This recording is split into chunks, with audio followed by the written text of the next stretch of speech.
Sebelum tanggal 1 Mei 2023, emas itu nggak dipungut loh atas PPN dan juga yang kita biasa sebut pajak pertambahan nilai.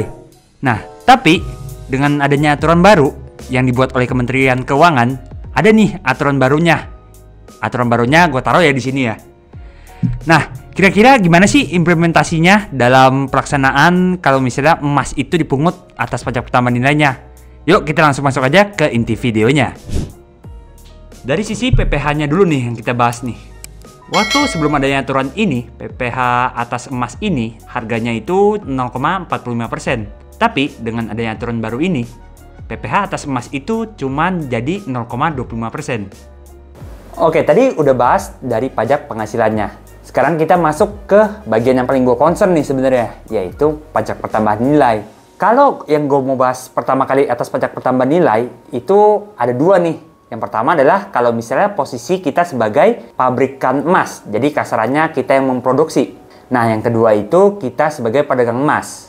Itu PPN-nya perlakuannya berbeda. Sekarang kita masuk ke yang pertama, yaitu posisi kita sebagai pabrikan emas. Kalau misalnya kita sebagai pabrikan emas, PPN yang harus kita pungut ini ibaratnya ada dua tarif. Yaitu tarif yang pertama adalah 10% dikalikan dengan 11%. Itu kalau yang kita jual barangnya atau si pabrikan emas ini ngejual emasnya kepada, ya kalau bahasanya gue adalah reseller di sini. Jadi kasarannya si pabrikan emas jual lagi nih ke pabrikan emas lainnya. Nah, lalu kalau misalnya pabrikan emas ini jual ke pedagang emas lainnya, sama juga. Itu kena tarif 10% dikali dengan 11%. Mungkin nanti ada di sini nih biar lebih kelihatan gimana kira-kira atas pabrikan emas ini ngemungut PPN-nya. Nah, sekarang gue mau masuk nih dari sisi kalau misalnya kita jual ke konsumen akhir. Gue sebagai pabrik, ibaratnya PT Vinson Ltd, ngejual emas ke orang yang namanya Udin misalnya. Nah, yang gue harus pungut itu adalah 15% dari harga jualnya. Jadi kalau misalnya gue jual ke Udin harganya 1M, maka PPN yang gue pungut adalah 15% dikali 11% dikali dengan 1M. Itulah pajak PPN yang harus gue pungut kalau misalnya gue sebagai pabrikan emas. Nah, kita sekarang akan masuk ke kalau misalnya posisi kita adalah pedagang emas lainnya. Pedagang emas lainnya nih, kita diposisikan sebagai orang yang jualan emas lah. Ibaratnya kita buka toko, tapi bukan kita nih yang buat emasnya. Nah, kita harus pungut ibaratnya ada yang 10%, ada yang 15%. Nah, baik konsumen akhir ataupun ibaratnya reseller lain atau pedagang emas lainnya lah, perlakuannya akan sama. Yang membedakan hanyalah dengan ada atau tidak adanya faktor pajak. Nah, faktor pajak ini gimana sih yang dimaksud? Jadi contoh, misalnya gua sebagai toko emas dan gua ibaratnya beli emas yang awalnya itu memiliki faktor pajak.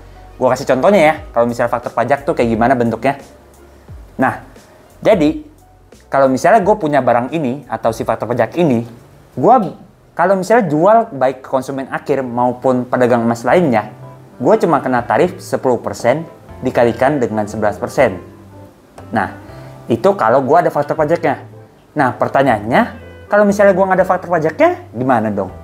Nah, kalau misalnya kita nggak ada faktor pajaknya, maka PPN yang kita harus pungut adalah 15% dikalikan dengan 11%. Nah, kurang lebih gitu sih kalau untuk PPN-nya. Nah, daripada lu pada pusing nih, dari tadi gue kan cuma bahas kayak ibaratnya benar-benar peraturan banget. Gue langsung implementasi aja deh, gimana kira-kira contohnya ya. Kita masuk ke contoh yang pertama nih. Contoh yang pertama itu misalnya dilihat di sini ya, kalau misalnya biar kalian lebih gampang lihatnya nih. Nah, gua ini ibaratnya bangun pabrik. Gua kasih nama tadi, balik lagi, Vinson Ltd misalnya. Meskipun ini cuma sebuah nama ya. Kalau Ltd kan sebenarnya dalam arti lainnya banyak nih. Bisa aja perusahaan luar.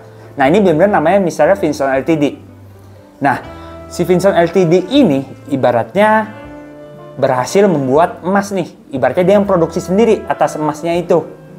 Nah, lalu atas emasnya ini, si Vinson Ltd ini ngejual kepada toko ABC misalnya. Toko ABC ini ibaratnya penyalur ataupun pedagang emas biasa aja. Nah, dia jual emas, si Vinson Ltd ini jual emas kepada toko ABC ini sebesar 1 miliar. Maka si Vinson akan pungut PPN sebesar 10% dikali dengan 11% kepada bukan PT, tapi kepada toko ABC. Nah, kurang lebih itu nih case-nya kalau si Vinson Ltd jual kepada pedagang emas lainnya, atau tadi yang gue sebut sebagai toko ABC. Nah, kita lanjut. Kalau misalnya si Vinson Ltd ini ngejual emasnya kepada si Udin yang merupakan orang pribadi. Kalau misalnya si Vinson Ltd ini ngejual emas ke si Udin, maka PPN-nya itu adalah sebesar 15% dikali dengan 11%. Nah, tadi balik lagi harganya kita samain, yaitu sebesar 1M kepada si Udin. Maka tarif PPN-nya adalah 15% dikali dengan 11% dikalikan dengan 1M. Nah, itu tadi kalau ibaratnya gue sebagai contoh si Vinson Ltd. Yuk kita masuk gue sebagai pedagang emas lainnya atau sebagai toko emas eceran lainnya.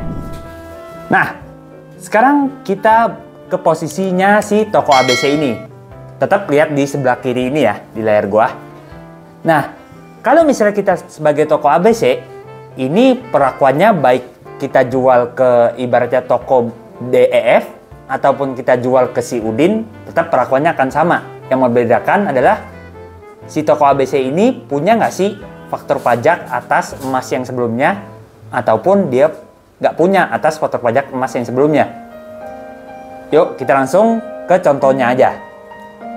Kalau misalnya toko ABC jual ke toko DEF dengan cara dia punya faktor pajaknya, maka PPN yang dikenakan adalah 10% dikalikan dengan 11%. Kita anggaplah dia jualnya dengan harga yang sama, yaitu sebesar 1 miliar. Nah, balik lagi, dia akan tetap 10% dikali 11% dikali 1M, itulah PPN yang harus dipungut toko ABC dari toko DF.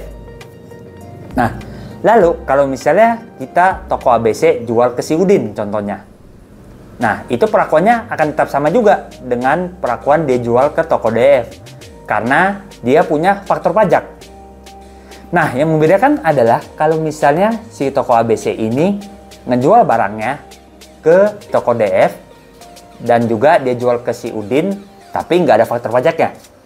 Maka tarif yang dikenakan adalah PPN-nya sebesar 15% dikalikan dengan 11% dikalikan dengan harga 1M. Itulah PPN yang dikenakan kalau misalnya kita nggak punya faktor pajaknya. Konklusinya adalah kalau misalnya kita sebagai pabrikan ataupun produsen yang ibaratnya memproduksi emas, itu nggak terlalu masalah lah. Karena PPh 22 ataupun PPN-nya akan kita bebankan ke konsumen akhir ataupun si toko ABC lah kalau di case gua di video ini. Nah, yang paling bermasalah adalah kalau misalnya kita menjadi toko ABC ataupun menjadi si Udin. Kenapa? Ketika kita menjadi toko ABC, kita akan dibebankan PPN. Sedangkan kalau misalnya kita menjadi si Udin, sama juga. Kita bakalan dapat juga namanya PPN. Karena sebelum adanya aturan ini, kita itu nggak dipungut PPN-nya. Yang dipungut hanya atas PPh 22-nya aja. Nah, jadi kalau misalnya lu sebagai penjual emas, bakalan ambil cash yang kayak gimana nih? Coba deh komen di bawah. Siapa tahu gue bisa diskusi ataupun bisa brainstorming bareng kalian. Jadi kita bisa tahu nih kira-kira posisi mana sih yang kalau misalnya kita sebagai penjual emas yang paling cuan dengan adanya aturan ini.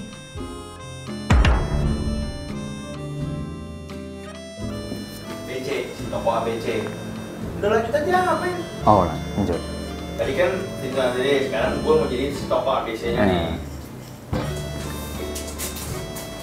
Nah, gua sekarang posisinya adalah sebagai toko Vinson biasa aja. Nah, Oh iya, yang biasa aja. kan gua toko, bukan Vinson ABC. Ltd. Lu kan tadi Vinson Ltd, jual ke toko ABC. Lalu sekarang posisinya jadi toko ABC, jangan jadi Vinson. Oh, pusing ya? Iya dong, kebanyakan. Oh, oke. Oh gitu. Oh iya bener juga ya, orang jadi pusing ya. Oke.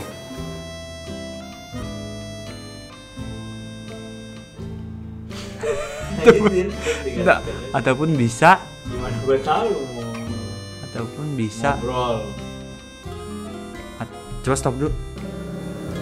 Dengan peraturan yang terbaru ini. Ulang. Dengan peraturan yang terbaru ini. Lu kemarin orang. Kenapa neken? Stop.